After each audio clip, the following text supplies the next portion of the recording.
Today I'm working on my 1980 Toyota, and I'll show how easy it is to replace a broken combination switch.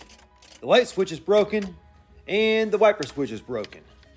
And because the OEM ones are discontinued, I've got an aftermarket one.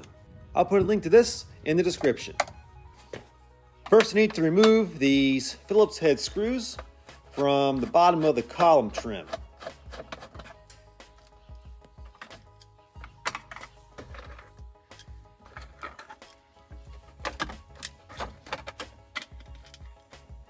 And these back two screws are attached to the wiring harness.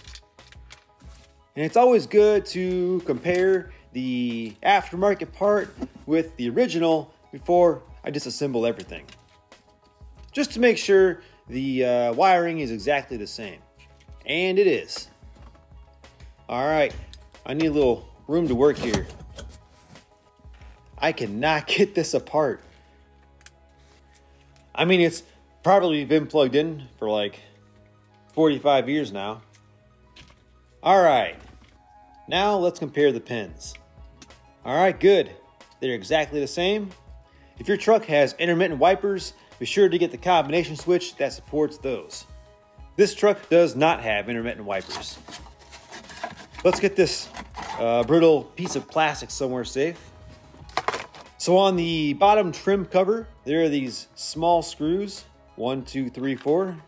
Then we have some of these bigger screws with the coarse threads. They go here, here, here, and here. Next, there's a Phillips screw on the back of the steering wheel and another on the opposite side. And unscrew the connection for the horn. Now I'll just thread this screw back in here so I don't lose any of these parts.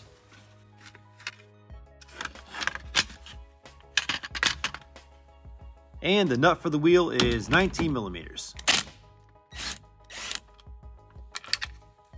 Somehow, after replacing every steering component on this truck, by some miracle, the steering wheel is perfectly straight when driving. The wheels in these trucks don't have any kind of Woodruff key, so if I pull this off, I can put it back on in any position, on any one of those splines, because they're all the same. So I want to get this perfectly centered again. So I'm marking the position with a Sharpie, just so I can line everything back up how it was and have it perfectly straight again. Now, for a trick I figured out a while back. Hit the wheel on opposite sides real fast. Thread on the nut a little bit in case it flies off.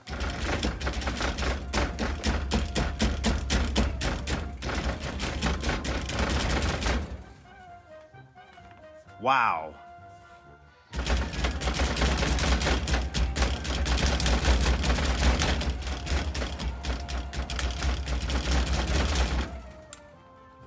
Well, never mind.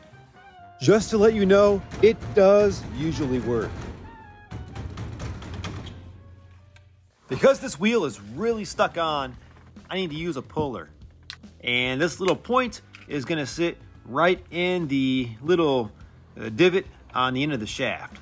And then these bolts will align with these threaded holes in the steering wheel. This is a universal tool.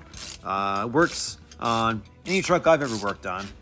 I'll put a link to the steering puller in the description in case your steering wheel is as stubborn as this one. Then get the puller snug.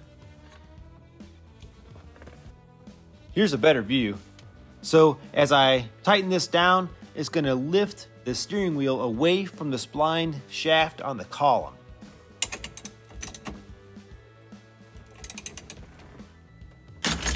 Whoa, that was violent. And there it is. Now I need to remove 1, 2, 3, and 4 Phillips head screws. So here is the OEM one and the aftermarket.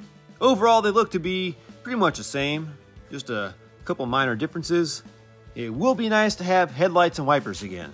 So the 82 and 83 trucks have a different part number for the combination switch. I'm pretty sure they have a different plug pin out.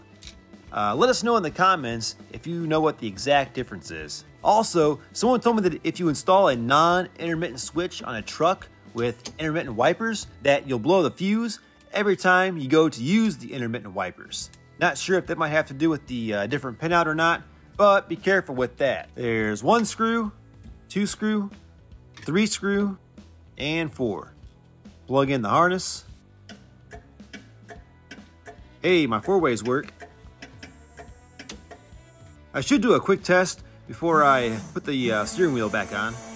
Washer fluid, if I had washer fluid. Wipers.